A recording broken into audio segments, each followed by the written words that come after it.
오늘은 순금같이 나오리라 라는 제목으로 함께 말씀 나누겠습니다. 구약 성경을 내용상으로 분류해 보면 네 가지 부분으로 나눌 수 있다라고 여겨지는데요. 먼저는 모세오경이 있죠. 그 다음에 역사서가 있고, 역사서 다음에 시가서가 있습니다. 그리고 이제 예언서, 선지서가 있는 것을 보게 됩니다. 오늘 우리가 욥기의 말씀을 읽었는데, 욥기는 시가서에 해당되는 말씀이죠. 앞에 나오는 모세오경과 또 역사서의 스토리는 과거의 시간에 대한 내용입니다. 과거의 이스라엘 백성들이 하나님의 말씀에 순종 또는 불순종함으로 인해서 하나님으로부터 축복을 받기도 하고 심판을 받는 그런 이야기들을 기록하고 있는 것을 보게 됩니다. 또한 마지막 선지서의 말씀은요, 미래에 관한 이야기죠. 하나님의 약속이 어떻게 성취되어져 가는지를 기록하고 있는 말씀이 선지서의 말씀이다 라고 여겨집니다. 오늘 욥기를 읽었는데 시가서의 말씀인데, 그럼 시가서는 과거의 스토리도 아니고 미래의 이야기도 아니라면 그럼 뭐냐는 거죠. 우리가 시가서의 말씀을 통하여서는 오늘의 시대를 살아가면서 오늘의 시간 속에 우리가 하나님의 뜻이 무엇인지를 우리가 깨닫고 고백하는 것이 시가서의 말씀이다라고 여겨집니다. 그래서 어떤 면에서는요, 이 시가서의 말씀이 더 귀하죠. 왜냐하면 시가서의 말씀을 묵상하면서 하나님께서 이 시대를 살아가는 우리에게 어떤 삶의 시선으로 살아가야 될지를 가르쳐주고 있기 때문이라는 거죠. 욥기, 욥의 주제는 고난이죠. 그런데 이 욥기를 시가서의 말씀으로 한번 생각해 보면 우리 인생에는 모두가 고난이 있다는 겁니다. 어려움과 실패를 경험하게 될 때가 있다는 거죠. 그때 우리는 어떤 시선으로 그 실패와 고난을 바라보아야 하는지를 묵상하기 위해서 우리는 욥기의 말씀을 바라보게 되는 것이죠. 욥기의 말씀을 시작하면서 욥기 1장 1절에 욥이 어떤 인물인지를 설명하고 있는데, 우리 함께 읽겠습니다. 시작. 우스 땅에 욥이라 불리는 사람이 있었는데 그 사람은 온전하고 정직하여 하나님을 경외하며 악에서 떠난 자더라. 악에서 떠난 자다, 하나님 앞에 신실한 사람이었다라는 것을 설명하죠. 그런데 그런 하나님 앞에 신실한 사람이었음에도 불구하고 그에게 고난이 있었다라는 겁니다. 그래서 욥기의 주제를 우리는 고난이라고 설명하죠. 그러나 단지 욥의 삶은 고난에 멈추는 것이 아니라는 거죠. 고난 속에서 발견하게 되는 하나님의 사랑과 은혜가 있음을 우리는 발견하고 깨닫게 되는 것이죠. 마찬가지라는 겁니다. 우리 인생에 모두가 다 고난이 있죠. 어려움이 있죠. 그러나 그 고난 가운데 숨겨져 있는 하나님의 은혜와 사랑을 발견하는 것이 참된 성도의 모습이다라고 여겨지는 것이죠. 신앙생활하다 보면 우리에게 모두 이런 질문을 하게 될 때가 있는 것 같습니다. 왜라는 단어를 우리가 품게 될 때가 있는 것을 보게 됩니다. 하나님, 왜 우리에게 고난이 있는지요? 하나님, 왜 나는 기도하는데 응답되지 않는 것인지요? 왜 이렇게 하나님 침묵하고 계십니까? 라는 하나님과의 관계 속에 우리는 왜라는 질문을 하게 될 때가 있는 것을 보게 됩니다. 그것이 하나님을 알지 못하는 믿지 않는 자들의 질문이 아니라 하나님을 신실하게 믿고 열심히 하나님을 따라 뜻을 따라 살아가겠다고 고백하고 결단했는데, 그럼에도 불구하고 맞이하게 되는 그 고난과 실패와 어려움 속에 우리는 이 시간 다시 한번 왜라는 질문을 하나님께 던질 수밖에 없다라고 여겨집니다. 성도 여러분, 우리의 신앙은 하나님이 잘 보일 때만 하나님을 믿고 의지하는 신앙이십니까? 아니면 지금은 내 눈에 하나님이 보이지 않지만 그럼에도 하나님이 날 사랑하시고 날 붙잡아 주심을 믿기에 하나님을 따르는 신앙의 삶을 살아가고 계십니까? 오늘 말씀을 묵상하면서 지금 당장 내 눈에 보이지 않지만 여전히 하나님은 살아계시고 그 살아계신 하나님이 우리를 붙잡아 주심을 믿고 고백하며 결단한 시간 되시기를 주의 이름으로 축원합니다. 첫 번째, 그래서 문제지신데 하나님의 침묵이죠. 욥의 고난 속에 보여지는 믿음의 특징이 있다면 쉽게 말하면 단순함, 심플하다는 겁니다. 욥이 고난이 있었습니다. 그러니까 욥의 주변에 있던 친구들이 찾아오게 되었죠. 욥의 친구들이 욥에게 했던 말의 핵심은 그겁니다. 네가 뭔가 하나님 앞에 잘못했기 때문에, 범죄했기 때문에 이런 고난 받는 거 아니야? 라고 외치게 되죠. 그러면서 욥과 친구들이 논쟁이 벌어지기 시작했고 점점 갈등은 심해지는 것을 보게 됩니다. 그런데 그 갈등의 시간들이 지나가면서 욥의 대화가 더 이상 친구들과의 대화가 아니라 친구들과의 대화는 멈추게 되고 그의 시선은 오직 하나님만 바라보게 되는 것을 보게 되는 것이죠. 그래서 결국 욥의 시선은요 하나님께로만 향하고 있는 것을 보게 됩니다. 성도 여러분, 우리의 시선도 마찬가지라는 거죠. 우리 인생에도 고난과 시험과 어려움이 있을 때 처음에는 그러죠. 주변을 탓하고 상황을 탓하고 사람을 탓하기 시작합니다. 그러나 참된 성숙과 성도가 된다면 주변을 바라보지 않고 사람 보지 않고 시선을 모아서 하나님께로 집중하며 나가야 된다라는 것이죠. 오늘 그 말씀을 살펴보겠는데 먼저 생각해보고 싶은 질문은 그겁니다. 하나님 도대체 어디에 계십니까? 오늘 이 질문 앞에 여러분의 마음에 울림, 아니 속상함, 찔림이 있지는 않으십니까? 내가 정말 하나님 신실하게 신앙생활을 해보겠다는 거예요. 열심히 믿음으로 살아보겠다는 거예요. 그런데 왜 나에게 이런 시련과 고난과 실패를 경험하게 하시냐는 거죠. 그래서 우리에게 고백되는 질문은 하나님 도대체 어디에 계십니까? 라고밖에 할 수 없는 그런 상황은 아니신지요. 우리가 욥기 23장 1절부터 10절까지 읽었는데 1절부터 9절까지 내용을 한 줄로 요약하면 그거예요. 하나님 도대체 어디에 계십니까? 3절 말씀에 이렇게 말합니다. 내가 어찌하면 하나님을 발견하고, 어떻게 하나님을 발견하겠냐는 거예요. 8절 말씀에 이렇게 말합니다. 그런데 내가 앞으로 가도 그가 아니 계시고 뒤로 가도 보이지 아니하며. 9절 말씀은 같이 읽겠습니다. 시작. 그가 왼쪽에서 일하시나 내가 만날 수 없고 그가 오른쪽으로 돌이키시나 배울 수 없구나. 이 상황을 잠깐 보겠는데 8절 말씀 다시 비춰주시면 이렇게 말합니다. 앞으로 가도 그가 계시지, 하나님이 계시지 않나. 뒤로 가도 보이지 않더라는 거예요. 9절 보시면 왼쪽에서 일하시나 내가 만날 수 없고 오른쪽으로 돌이키나 배울 수가 없구나.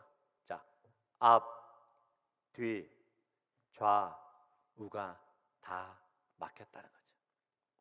그러면 욥은 절망하고 있는 거예요. 성도 여러분, 우리 인생 가운데서도 앞, 뒤, 좌, 우가 다 막혀 있다라고 여기진 않으십니까? 그러면 한 곳은 뚫려 있는데 그곳이 어디입니까? 성도님 위로 가리키니까 위에는 뚫렸잖아요. 하나님께로 향하는 마음, 우리의 시선이 하나님을 향해야 되는데 그렇지 못했다는 거죠. 오늘 욥의 고난을 보면서 우리가 묵상하고 싶은 첫 번째 교훈은 뭐냐면 이제 우리 시선을 하나님께로 향합시다. 앞을 보거나 뒤를 보거나 좌를 보거나 우로 봐도 길이 막힌 것 같고 하나님이 계시지 않는 것 같고 하나님이 침묵하신 것 같지만 그 속에서도 하나님이 우리와 함께하고 있음을 깨닫고 고백하며 나아갈 수 있기를 원합니다. 성도 여러분, 그거 아니에요. 결국 하나님의 때가 되면 왜 하나님께서 우리에게 그런 상황을 허락하셨는지, 그런 시련을 허락하셨는지를 깨닫고 고백하게 될 때가 있는 것을 보게 됩니다. 우리가 돌아볼 때 우리 인생 가운데 막혀있는 것 같아요. 기도해도 답이 응답되지 않는 것 같아서 속상할 때가 있어요. 그래서 성도 여러분, 제가 한번 질문 드려보겠습니다. 그래도 아무리 답답하고 아무리 힘들었어도 여러분의 인생이 무너지지는 않으셨잖아요. 길이 보이지 않고 속상하고 실패한 것 같은 순간이지만 그럼에도 돌아보니까 하나님은 여러분의 인생을 책임져 주셨잖아요. 그 사실을 믿기 때문에 오늘도 우리는 버티며 나갈 수 있는 힘이 있다라고 여겨지는 것이죠. 성도 여러분, 그렇다면 하나님이 침묵하시고 있을 때 하나님의 침묵의 의미는 뭐냐는 거예요. 하나님은 침묵을 통하여서도 우리에게 말씀하시는데 그 하나님의 침묵 속에 말씀하시는 핵심은 사랑이라는 거죠. 성도 여러분, 믿음으로 살면 모든 것이 다 잘 될 줄로 믿으십니까? 요거 아멘 하시면 곤란합니다. 믿음으로 살지만 우리 인생 가운데 모든 게 다 잘 되지는 않을 때 있잖아요. 속상하실 때 있으시잖아요. 정말 열심히 살았고 최선을 다해 신앙생활을 했고 섬기며 나아갔지만 생각지 못한 소위 세상 사람들이 말하는 실패를 우리가 경험할 때가 될 때가 있죠. 낙심되죠. 그리고 당황스럽습니다. 어떻게 이 상황을 받아들이고 이겨낼 수 있을지 힘들 때가 있는 것을 보게 됩니다. 우리는 요셉의 인생을 잘 알고 있습니다. 요셉은 하나님의 신실한 사람이었습니다. 믿음으로 살아보려고 애쓴 인물이었죠. 그런데 요셉의 인생은 어땠습니까? 형들에 의해서 애굽의 노예로 팔려가게 되었죠. 애굽에서 좀 잘 살아보려 했더니 보디발의 아내 모함에 의해서 그는 억울하게 누명을 쓰고 감옥에 갇히게 되는 상황에 놓이게 되는 것을 보게 됩니다. 요셉의 입장에서 속상하지 않았을까요? 하나님, 지금 상황에서는 하나님이 침묵하시면 안 되는 거 아닙니까? 내가 억울한데, 내가 속상한데 내가 왜 이런 상황에 놓이게 되었는지, 왜 감옥에 갇혀야 되는지 속상한 가운데 하나님 뭐라도 말씀하셔야 되지 않겠습니까? 라고 외쳐야 되지 않을까, 그런 마음이 들지 않을까요? 그런데 요셉은 그 상황 가운데, 자신의 결정 가운데 묵묵히 그 상황을 받아들이고 있는 것을 보게 됩니다. 저는 그런데 말씀 묵상하면서 이런 마음이 들었어요. 요셉이 비록 누명을 쓰고 감옥에 갇히게 되는 상황까지 이어지지만 그 상황 속에서도 하나님은 침묵하신 것이 아니라 하나님은 요셉을 보호하고 계셨구나, 하나님의 기적을 이루고 계셨구나를 알 수 있다는 거죠. 생각해 봅니다. 요셉이 종이죠. 종이, 노예가 주인의 아내를 범하려 하였습니다. 상식적으로 생각해 보면 그 노예는 몰매를 맞아 죽어야 맞습니다. 그런데 죽음으로 이 상황이 끝나는 것이 아니라 그냥 감옥에 갇히는 모습으로 상황이 끝나잖아요. 이거 상식적이지 않잖아요. 하나님이 역사하셨다는 거죠. 감옥에 갇혔습니다. 간수장이 요셉을 잘 봤는가 봐요. 그래서 이 감옥에 있는 모든 살림을 맡기는 것을 보게 됩니다. 상식적이지 않죠. 어떻게 죄수에게 맡길 수 있겠어요? 그거 하나님이 하셨다는 거죠. 성도들은 마찬가지라는 겁니다. 우리가 속상하고 실패와 고난 가운데 놓여 있죠. 그래서 어떤 상황에 몰려가게 된다라고 여기지만 돌아보면 그 상황 가운데서도 상식적이지 않지만 하나님이 역사하셨구나라는 것을 깨닫고 고백하게 될 때가 있는 것을 보게 되는 것이죠. 예레미야가 3장 33절에 이렇게 말하고 있습니다. 주께서 인생으로 고생하게 하시며 근심하게 하심은 본심이 아니시로다. 성도 여러분, 지금 여러분이 겪고 있는 고난과 근심 가운데 하나님의 본심은 아니시래요.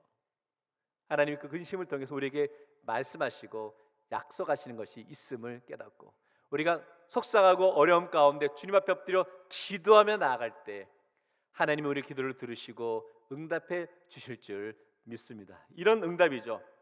우리는 힘이 없어요. 하나님 힘을 주세요 라고 기도했는데 웬걸 하나님은 우리에게 시련을 주신다는 거예요.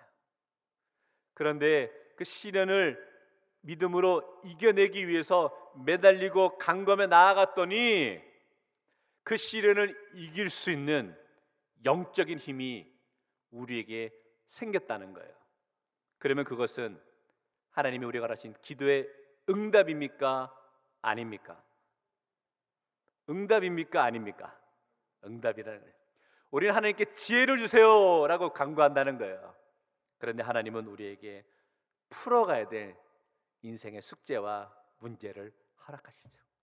그 문제를 풀어가기 위해서 하나님께 매달리며 간구하며 나아갈 때가 있는 것이죠. 그러면서 그 문제를 풀어가게 되는 거죠.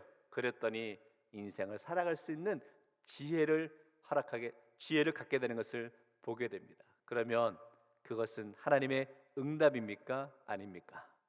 응답이라는 거예요. 우리 인생이 그렇다는 거예요. 힘을 주세요, 지혜를 주세요, 용기를 주세요라고 구하지만 하나님은 우리에게 시련을 주신다는 거예요. 약함을 주신다는 거예요. 문제를 주신다는 거죠. 그러나 그것이 우리가 기도한 것이 헛것이 아니라 시련을 이기고 약점을 이겨내는 과정을 통하여서 힘이 생기고 용기가 생기고 지혜가 생기기 때문에 그것이 하나님이 우리에게 주신 은혜인 줄 믿습니다. 성도 여러분, 고개를 들어 하나님을 바라봅시다. 앞으로 가도 보이지 아니하시고 뒤로 가도 보이지 아니하시고 좌로 가도 보이지 않고 우로 가도 보이지 않지만 여전히 하나님이 우리를 책임져 주시고 붙잡아 주심을 믿기에 오늘도 우리 시선을 들어 하나님만 바라보며 나가기로 고백하며 결단하는 믿음의 성도 되시기를 주의 이름으로 축원합니다. 두 번째, 그래서요, 욥의 신앙 고백의 특징은 선포라는 거죠. 욥은 고난 속에서 침묵하시는 하나님을 보면서 답답해하지만 한편으로 그의 마음속에 드는 확신은 하나 있었어요. 그런 상황 속에서도 하나님이 자신과 함께 하신다는 그 믿음은 있었죠. 10절 말씀인데 우리 같이 읽겠습니다. 시작. 그러나 내가 가는 길을 그가 아시나니 그가 나를 단련하신 후에는 내가 순금같이 되어 나오리라. 내가 가는 길을 하나님이 아신다는 거예요. 10절 다시 보시면 그러나 내가 가는 길을 그가 아시나니. 성도 여러분, 나의 인생입니다. 내가 가는 길 누가 아신다고요? 하나님이 아신답니다. 믿으십니까? 아멘. 세상 사람들은 내가 가는 인생길 내가 아는 줄 알아요. 내가 잘난 맛을 산다는 거예요. 조금 가지고 있는 경험, 지식을 통해 내 인생 잘 살 수 있다라고 여기며 살아가죠. 그러나 자그마한 위기와 고난과 어려움 속에 무너지는 모습을 우리는 너무나 많이 보게 되는 것을 알 수 있죠. 그러나 신앙인의 삶은 다르다는 겁니다. 우리 인생의 길 나는 몰라요. 그러나 누가 아신다고요? 하나님이 아신다는 거예요. 하나님이 아시기 때문에 우리가 내딛고 걸어가는 발걸음 하나하나마다 하나님이 지켜주시고 인도해 주신다는 거죠. 그럴 때 우리가 고백하고 간증하는 것은 하나님이 지켜주시고 하나님이 아시기에 우리가 나타날 모습은 담대함이라는 거죠. 사랑하는 믿음의 성도 여러분, 우리가 내딛는 발걸음마다 우리는 몰라요. 고난도 있어요. 시련도 있어요. 답답하죠. 그러나 불안하죠. 그렇지만 불안해하지 마십시오. 염려하지 마십시오. 하나님이 아신다니까요. 그가 아신답니다. 그가 우리와 함께 하신답니다. 그러기에 불안해하지 마시고 담대히 당당히 그 믿음의 걸음을 걸어갈 수 있는 성도 되시기를 주의 이름으로 축원합니다. 사단의 전략은요, 하나님과 우리와 함께 걸어가지 못하도록 자꾸 분리시키려고 애를 쓰는 것을 보게 됩니다. 오늘 욥이 고백하는 거예요. 하나님 나와 함께 하시고 나를 붙잡아 주심을 믿고 고백합니다 라고 할 때 욥의 친구였던 엘리바스가 하나님과의 관계를 자꾸 어긋나게끔 분리시키려고 하고 있는데 욥기 22장 3절에 이렇게 표현하고 있어요. 내가 의로운들 전능자에게 무슨 기쁨이 있겠으며 내 행위가 온전한들 그에게 무슨 이익이 되겠느냐. 이 말의 의도는요, 하나님과 욥 상관없다는 거야. 네가 아무리 발버둥 쳐도 하나님과 너는 상관없다라고 엘리바스가 하나님과 욥의 관계를 분리시키고 조롱하고 있죠. 그러나 욥은 그렇게 외치고 있는 거예요. 내가 가는 길을 그가 아신다라고 말하면서 하나님께서 욥의 길을 책임져 주심을 간구하고 있는 것이죠. 성도 여러분, 적용해 보겠습니다. 이 시간 나를 생각하고 나를 인도하시고 나를 붙잡아 주시는 분은 오직 하나님밖에 없는 줄 믿습니다. 사단은 지금도 우리를 시시탐탐 노리죠. 하나님과 관계를 어그러뜨리려고 애쓰고 있죠. 그러나 성도 여러분, 거기에 무너지지 마시고 우리가 온전히 바라보고 온전히 붙들고 나갈 분은 하나님밖에 없음을 고백합니다. 시편 23편 4절 말씀에 이렇게 말합니다. 내가 사망의 음침한 골짜기로 다닐지라도 해를 두려워하지 않을 것은 주께서 나와 함께 하심이라. 오늘도 우리가 내딛는 발걸음 하나하나마다 주님이 지켜주시고 인도해 주시기에 지금 비록 고난 가운데 실망과 낙심 속에 속상해하고 있는 심령들이 있다면 우리 주님이 우리와 함께 하시고 붙잡아 주심을 믿기에 고난 속에서도 주님의 인도하심을 고백하며 나아갈 수 있는 심령 되시기를 주의 이름으로 축원합니다. 우리가 주님과 걸어간다 그럴 때 나의 가는 길을 그가 아시나니 라고 고백하였습니다. 나의 가는 길 가운데 하나님이 우리에게 허락하시는 것은 단련이라는 겁니다. 단련이라는 것은 무엇입니까? 우리의 불순물은 제거하고 단단하게 세워가는 것이 단련이다라고 여겨지는 것이죠. 단련을 영어로 보니까 테스트, 시험이라고 표현하는 것을 우리가 알 수 있는데요. 결국은 우리 인생에 시험이 있다는 것에 테스트가 있을 때 너무 당황하지 마시라는 거예요. 왜? 하나님은 그 시험을 통해 우리를 단련시키시기 위한 순간임을 고백하게 되는 것이죠. 그리고 그 시험을 마치게 되면 우리가 어떻게 되느냐? 10절 다시 보시면 이렇게 말합니다. 내가 순금같이 되어 나오리라. 성도 여러분, 시험을, 고난을 잘 이겨내면 우리가 순금이 된다라고. 순금이라는 단어를 했더니 눈이 번쩍 뜨시는 분들이 계신 것 같은데, 이 표현에 순금같이 되어 나오리라, 이 되어라는 표현이요, 원래 히브리어 성경에는 들어가 있지 않는 표현입니다. 지금 우리가 읽고 있는 개역 개정 성경에 이 구절을 좀 더 쉽게 이해시키기 위해서 순금같이 되어라는 표현이 삽입되어 있는 것을 보게 됩니다. 영어 성경에 보면 영어로 이렇게 표현된 것을 보여요. I will come forth as gold라고요. 순금같이 나오리다라고 표현한 것을 보게 됩니다. 그래서 예전 개역 한글 성경에는 내가 정금같이 나오리라라고 표현한 것을 알 수 있는데, 이게 왜 중요한지를 설명드릴게요.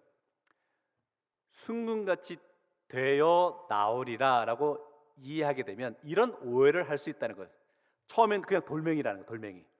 돌멩이인데 시련, 고난, 시험을 통해 변화되어서 돌멩이였다가 나중에 순금이 되었다라고 오해할 수 있다는 거죠. 그거 아니라는 거예요. 처음부터 순금이었다는 거예요.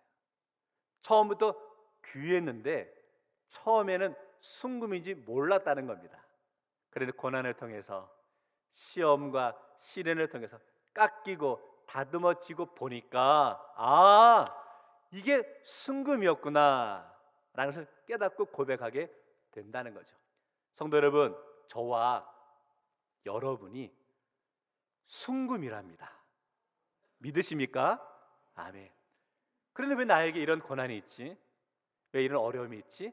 그럴 때 속상해하지 마시라는 거예요. 나를 깎고 다듬고 단련시키심으로 이제 내가 세상 가운데 순금의 모습으로 빛나게 하시기 위한 과정이구나라는 것을 깨닫고 고백할 수 있기를 원합니다. 그러면 소망이 되잖아요. 혹시 우리 가정 가운데, 우리 자녀들의 모습 가운데, 성도들의 삶의 여정 속에서 지금 깎이고 있으시고 다듬어지는 시간이고 테스트와 시련의 시간이시다고 여겨지십니까? 그래서 속상해 하십니까?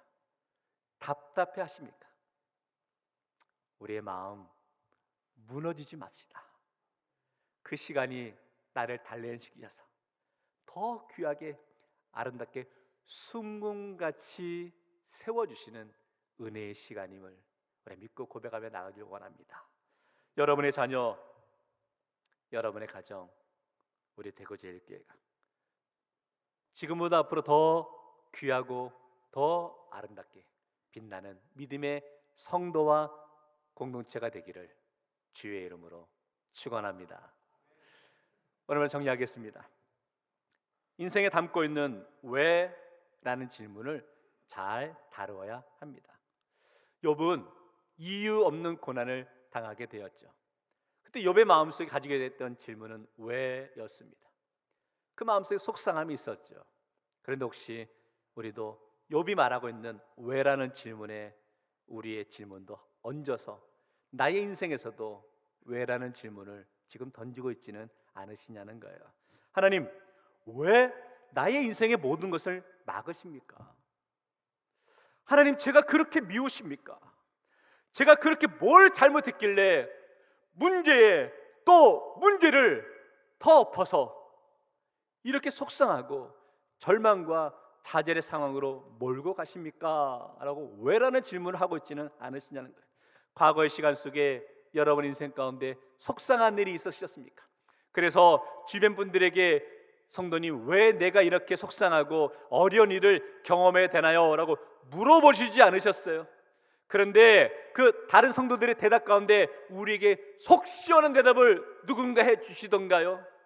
아니면 더 내 마음을 아프게 하고 전혀 풀리지 않는 그런 이야기만 하고 있지는 않으시던가요? 혹시 상대방이, 다른 사람이 나에게 건넨 말 가운데 성도님, 그 아픔이 무엇인지 제가 어떻게 알겠습니까? 라고 대답해 주는 것이 오히려 내 마음을 더 편하게 했던 그런 시간들은 아니셨냐는 거예요.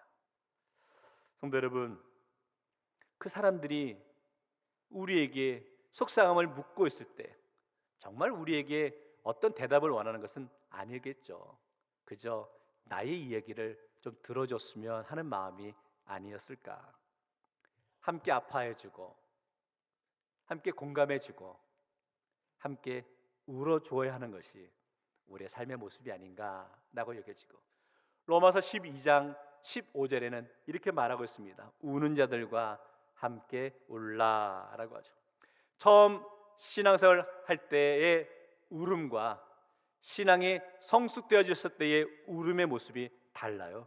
처음 신앙을 배워갈 때 울음은 나를 위한 울음입니다. 자기 때문에 울게 되는 거죠. 억울해서 울고, 서러워서 울고, 실패해서 울고, 답답해서 울게 될 때가 있는 것을 보게 됩니다. 그러나 성숙한 성도의 삶에서의 울음은 하나님 때문에 우는 거예요. 죽을 수밖에 없는 죄 있는 나를 구원하신 하나님의 은혜에 감격해서 우는 것이고, 또 우리의 울음은 우리 주변을 바라보며 사랑하는 형제와 자매를 위해서, 이웃을 위해 울어가는 거예요. 사랑하는 성도들의 아픔과 속상함을 기억하며 같이 울고 같이 눈물을 흘리며 나아가야 되는 것이죠. 지금 여러분의 눈가의 눈물은, 울음은 누구를 위한 울음이십니까? 단지 나의 인생을 바라보며 울고 있는 울음이신지, 아니면 내 옆에 있는 형제자매를 위해서 함께 울고 있는 시간은 아닌지를 돌아볼 수 있기를 원합니다. 지난주 하나님 은혜 가운데 위임 예식을 잘 마치고 우리 영상통신부에서 위임 예식 처음 모두 스토리를 이렇게 예쁘게 또 아름답게 스케치해서 영상을 만들어 주셨습니다. 벌써 조회수가 4천 명이 넘었습니다. 너무 감사한데, 영상을 잘 보다가 마지막에 제가 우리 영상통신부에게 마음이 상했습니다. 삐졌다는 거죠.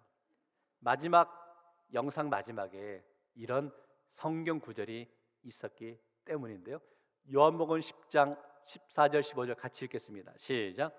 나는 선한 목자라. 나는 내 양을 알고 양도 나를 아는 것이, 아버지께서 나를 아시고 내가 아버지를 아는 것 같으니 나는 양을 위하여 목숨을 버리노라. 나는 양을 위하여 목숨을 버리노라. 죽어란 소리 같아가지고 굉장히 불편했습니다.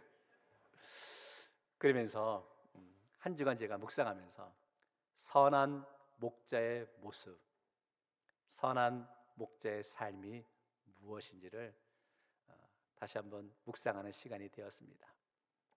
하나님 은혜 가운데 위임을 받았지만 그 위임 받은 것에 대해서 마냥 기뻐하고 행복해 할 수만은 없었습니다.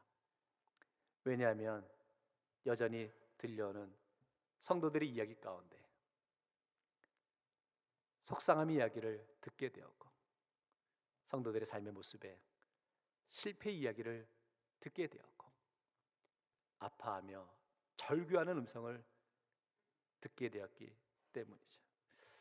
언제부턴가 성도분들의 안타까움의 소식을 들을 때면 제 마음도 아파오기 시작하였습니다.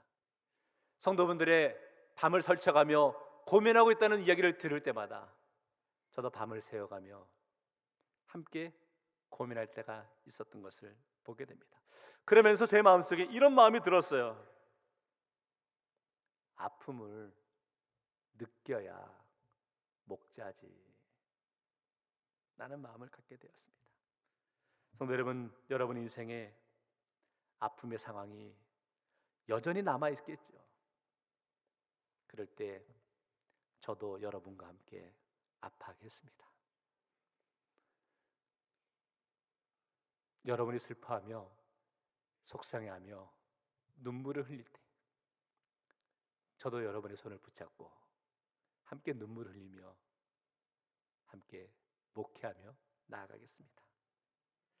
여러분 곁에 머물며 여러분과 함께 울며 여러분의 고난을 함께 이겨낼 수 있도록 함께 나가길 원합니다. 그리고 여러분을 위해서 함께 기도하겠습니다. 믿음의 기도는 병든 자를 구원하리니 주께서 그를 일으키시리라. 혹시 죄를 범하였을지라도 사하심을 받으리라. 그러므로 너희 죄를 서로 고백하며 병이 낫기를 위하여 서로 기도하라. 의인의 간구는 역사하는 힘이 큼이니라. 기도하겠습니다. 사랑의 주님, 오늘 욥의 고백을 통해 우리에게 말씀하심을 감사합니다. 고난 속에서도 하나님을 찾았던 욥처럼 우리도 이해할 수 없는 시간 속에서 주님을 더 깊이 찾아가게 하옵소서. 때로는 기도해도 응답이 없는 것 같고 앞으로 가도 뒤로 물러서도 주님이 보이지 않는 것 같은 막막한 순간들이 우리에게 있지만, 그러나 오늘 말씀처럼 내가 가는 길을 그가 하심을 믿음으로 고백하게 하여 주시고 하나님의 손에 결코 길을 잃은 인생이 아닌 끝까지 하나님이 우리와 함께 하심을 믿고 나가는 우리 성도들 될 수 있도록 인도하시고, 고난 속에 슬픔 속에 상처 속에 무너지는 것이 아니라 그 속에서도 함께 하시는 주님을 만나며 고백하며 승리하며 나갈 수 있는 믿음의 성도들 될 수 있도록 은혜 허락하여 주옵소서. 예수님 이름으로 기도하옵나이다. 아멘.